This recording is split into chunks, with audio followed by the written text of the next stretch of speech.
Hi, everybody. Well, I wanted to put together a little pre-video to help you understand how you're going to work with your hoodie knits. And the first thing is to examine the knit that you got in. And that's what we're going to do, looking at this piece that I got in. It's a very fine French terry. The loops on the back are really, really fine. Let me zoom in just a little bit.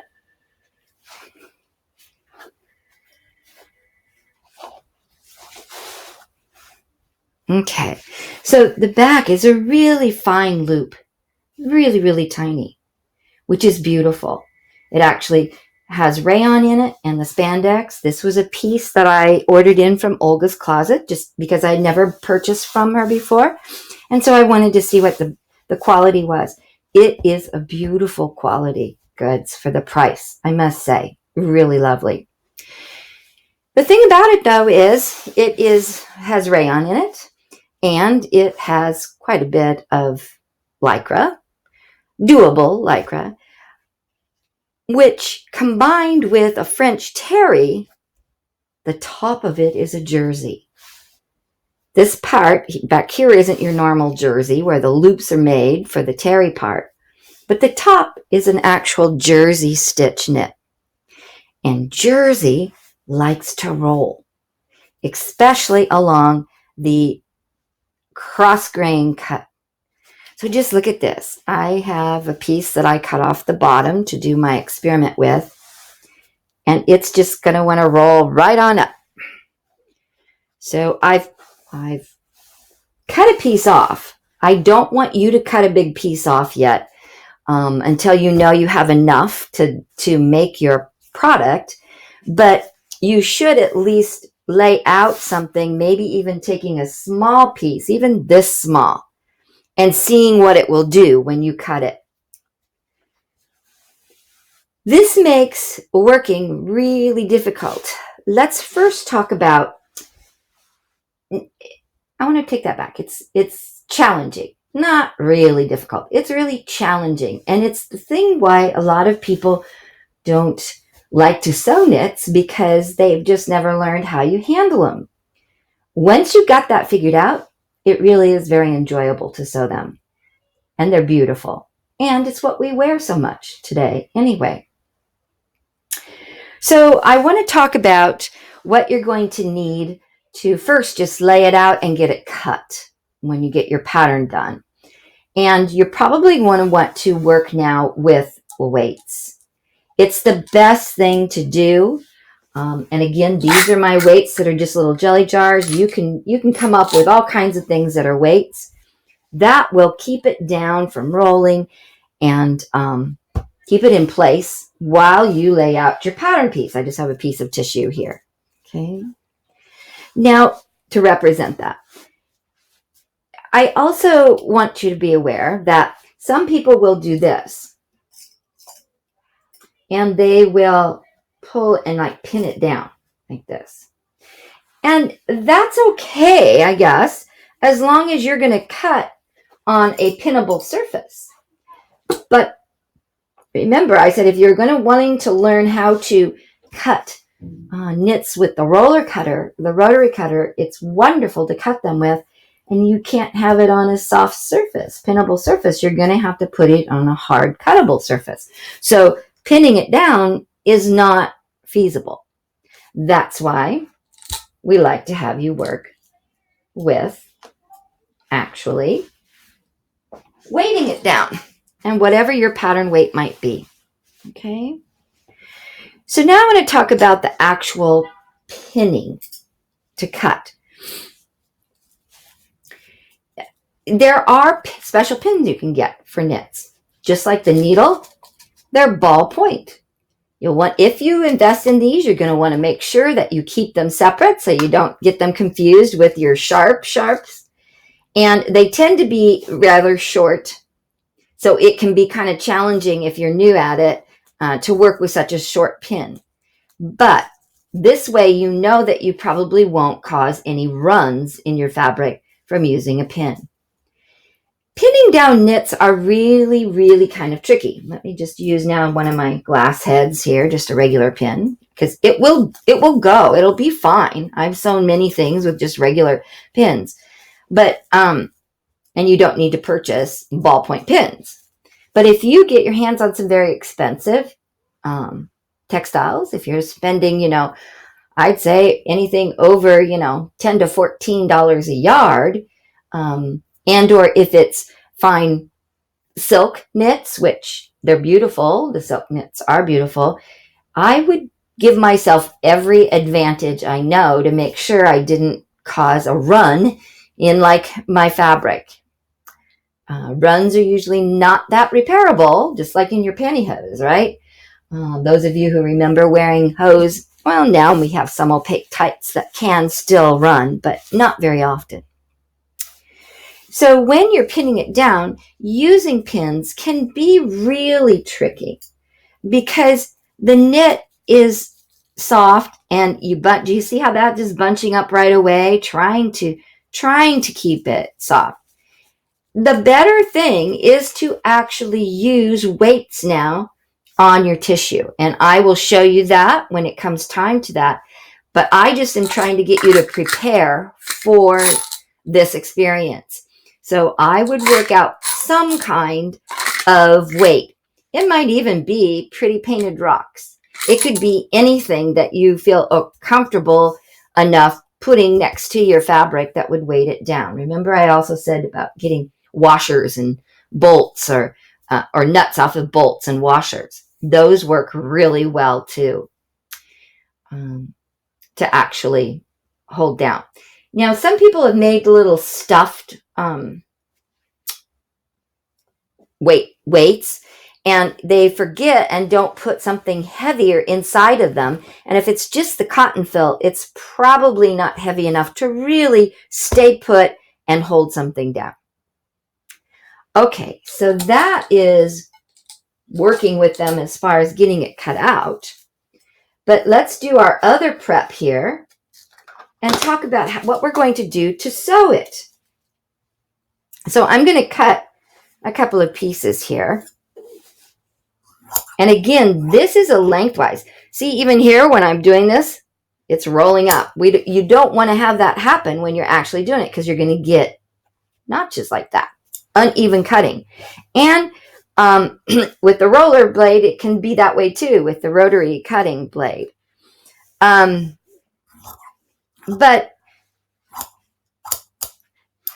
you can usually figure out with weights getting something cut out. You really can get that done. But it comes time when you're going to sew. How do I put these edges together and keep them flat? Well, you'll notice the lengthwise grain, which in a knit is ribs. The ribs are the long length, like they'd be parallel to a straight edge, or the selvage edge rather. Here is a piece that was from the selvage edge, and this is the selvage edge right here, right there. That is the finished edge. You can see some of the little pinholes where it was on the finishing frame, and that edge most certainly will probably not roll, right? And even over here on where I've cut it, and even at an angle, it's probably not going to roll very much there. Jerseys like to roll in the cross grain, the courses, that's called. This direction from selvage to selvage is the course in a knit. And jerseys really love to do it. And they roll towards the front. Or the right side. That's their structure. Now, that doesn't mean you can't use this other side. Of course you can. In any knit, you can use both sides, right? If that's the texture or the feel or the pattern muted enough that that's what you want to use, you can. So if I was getting ready to stitch along this side, let's say my side seams, which is the good thing, most of your stitching on the hoodie is lengthwise or ribwise stitching. There'll be only a few places where you have to stitch cross grain. So you can see I'm struggling here at the ends where it's rolling. Okay. But generally, you can get that figured out by putting some pins in it. And one way to do it is pinning this way. And I'm just going to use my regular pins. I'm not going to use my big ones or my ballpoint ones. You can do that, but I'm not going to use my big one either. I don't want to use this big heavy pin on knits because you're probably going to do some damage on it. So pinning it this way and then taking and pinning it the opposite way. You have two things going on when you get ready to sew. You can handle a lot of knits this way and prevent them from rolling. Just means you have a few more pins to pull out while you're under the machine. So that works really well for stitching the lengthwise way. But what happens if you want to stitch? And this is actually a test I did where I am stitching the lengthwise, two pieces together. See that the cross grain is down here rolling, and I just was testing my stitch, and it's staying very flat where it's normally just the lengthwise grain. All right, so now I have two pieces again cut, but let's say I have to stitch these ends. And now, what am I going to do to make sure that I'm getting exactly 5/8 inch pinned, that pulled out really nice and flat, and putting pins in it, like so. It still wants to roll on you. Even if you put your counter pin like this, it still is a chance that you're going to start to get rolling. This will help. There is one other trick in pinning or using, and that is the little mini clips. These things. How many of you have this? Probably quite a few of you do, especially if you did any kind of quilt project or any kind of craft project where you sew using the little mini clips. And I don't buy these in Joann's because you don't get very many for quite a price. But if you go looking on the web, you can get a lot of them for not very much money. So definitely, if you're thinking about investing in more or for the first time getting some, please look at them up on the web. But see, I could do something that weights it and clips it down like this. It's just using a lot. It's actually safer, though, than pinning a lot because this probably isn't going to damage your fabric whatsoever. Right? But it's still a lot of work to control that. So we're going to talk about how to starch that edge so that it will lay flat. So there's a couple of options. You can make your own starch, which there is in our Preparing to Sew with Knits, an actual blog and writing about how to make your own starch for this very purpose. Or you can purchase a starch. This is Mary Ellen's Best Press. They do have a heavy one. This is the clear starch and sizing alternative. It does look lavender, but it doesn't leave behind the white spots necessarily like that starch can. And it's safe for all fabrics. And this one has a little scent in it, lavender. But you don't want to get the heavy one. If you're going to buy a regular spray starch, now this you can get online. You can get this at Joann's. You can get it at places like, I think you can even get some of it in the laundering part at Walmart's and Target's. I think you can. So you can make your own. You can purchase this. You could purchase the Faultless brand. Just don't get the heavy starch one. They have just a normal, lightweight, whatever starch. That's the one you probably want to use when sewing with knits anyway. The other thing you can do and play with is a glue stick. And I did stick together these two right here. They're ends like this, and I have stuck them together. See, there's the other side that it's rolling with a little bit of glue stick. White glue, washable, white glue. None of this stay there permanently. So you don't want to use like that fray check or fray block or fabric glue, because then you're gluing it and it will be stiff there.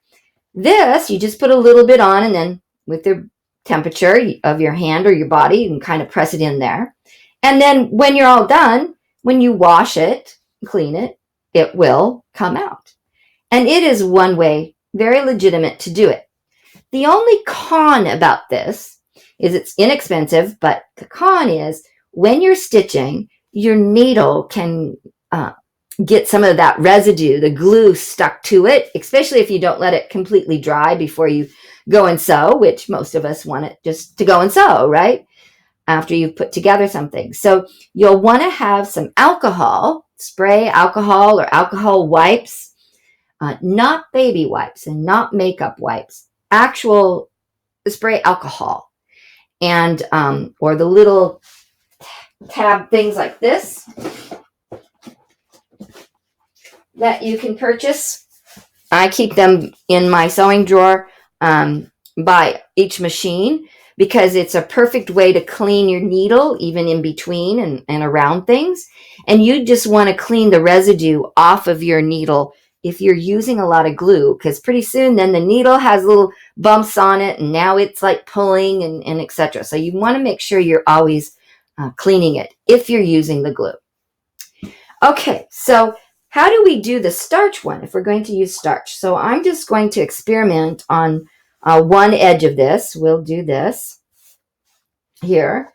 And notice I've put down another surface instead of my good surface here. I don't want to get a bunch of, yes, I can always wash this, but I don't want to have to take it off and on with residue of starch on here. So I have those little cloths that I think you might have seen me use when I was doing fusible interfacing. And then I can just throw this in the laundry and take care of it. So we're going to use some of Mary Ellen's Best Press. And I'm just going to spray this, kind of hoping. Oh, one hint is, too, you might want to take no steam, but take your iron, and right when it's warm like that, that won't do it. It will gradually roll back, right? Or when I touch it, it's going to start, it cools down and it'll start to roll back. But to get this on it, instead of trying to hold it like this, and we only really want to get it in that area. And you want it nice and damp, not dripping damp, but nice and damp. And then you can use your press cloth if you want. I usually don't. It just means that you'll want to watch your iron for any starch buildup and clean it off, right? So we're just going to press it until it's dry. Now you don't want to iron again, because if you iron, the knit is really going to get distorted, right? No steam, because you're trying to dry it the way it is, right?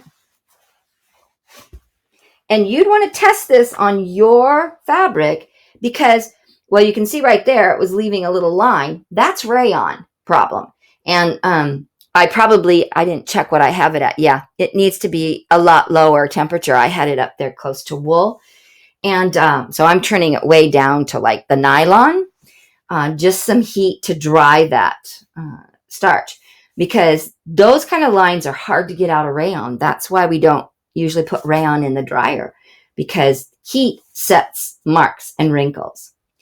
But this is pretty cooled off here. You can pick it up and roll it around in your hand, get it to air dry. Now look at that. This side I didn't, and they both were doing this to begin with. Now, even if I only do it to one side, that is a big help. Look at that. Now I've got something flat to unroll the 1, 2, and I could do my pinning or my clipping. And away I go, whichever one I decide to use to stitch it together. If yours is really still rolling and you have a concern about that, you can do it on both of the cut edges, right? So that is starching your edge that you're getting ready to sew with. Now, you don't starch your whole big piece of fabric. Don't do that. That's going to not serve the purpose of what we're doing. You really only want to do it as you're ready to work with a piece. Because if you, at the time of maybe marking your pattern, when we discuss that, after you've cut it out, you may want to do it then, but only do it on your cut edge of the pattern if you're going to be sewing on it relatively soon. Starches are plant-based products, cornstarch, etc., right? And so if you leave that in there and go put it away in a box or wherever you're putting it, and for a rainy day to work on it, you may come back and find bugs because it is an open product. The starch is left behind in there. The water that was used to make it, when it dries, it dissipates, leaving behind the material, the starch, in the actual fabric. And it just works lovely. I can't say enough about that, so you don't struggle with actually working with your knits. Now, the one thing you want to be careful of is yes, we talked about that. But let's say you're putting it on there, and I don't know if my iron has really gotten cool enough to not do that. We'll just try it one more time here and see where we're at on that. And I'm going to gently just press it out. Yeah, it's still pretty hot there. And get that edge with some starch.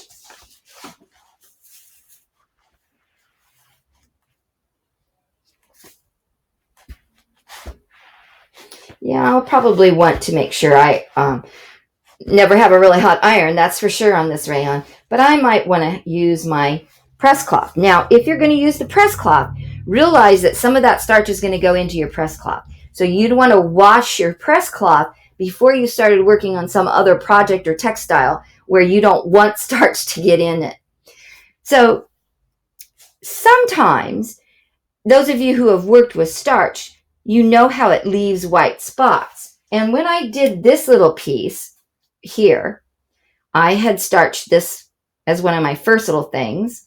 And there was, right in there, some white marks. And it's kind of hard to see it, but there's a little bit on this one. You can kind of see some of that residue. It's hard to distinguish because of the tie-dye pattern, right? But there is a little bit of spot there, a few starch spots there. And I wanted to make sure that when I washed it, that it wasn't going to leave behind or take away some of the pigment. And it didn't. I went and rinsed this under cold water and didn't even use any soap, just cold water, and rinsed it out and let it dry again. And there is no marking or discoloration. It wants to roll again, right? But by the time you wash it out, obviously, you'll be done sewing it. And we'll be putting seam finishes on it so that you don't have big seam allowances inside that can roll and do things. That's one of the things why we learn the different seam finishes that we do. Okay, the last thing to talk about this in preparation is some people will use, instead of a glue stick, they may use basting spray. And it's like spray adhesive that isn't permanent. We're not talking about permanent. We're talking about just a basting spray. It'll say temporary basting. So instead of taking thread and needle to do something, you would spray it and then put it on top of it, and it sticks there for a while you sew it. Let's see. I thought I had some of the temporary basting spray, but I can't seem to find it. I must have either left it at campus or I've used it all. So I did find something that I want to make sure that you are aware of when you go to purchase, if you're going to get the basting spray.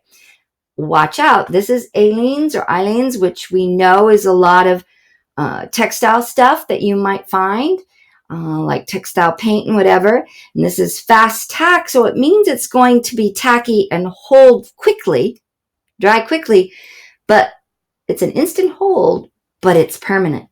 So this is like using something that is an actual spray adhesive. So you don't really want that. it'd be better like on the back of an applique that maybe you're going to put on stitch on so that you hold it in place, but not for your seam work in this case. And then I just had, my shelf over there of products, and this is just good old cornstarch, Argo. And you don't even need to buy the Argo brand. You can probably buy an off brand of cornstarch. Some distilled water, though. It's best if you use distilled water and not just tap water. So that be that. And I'm excited to get started on this, and just wanted to have you get prepared so that you're not standing there going, oh my gosh, how am I going to sew this? Talk to you later. Bye.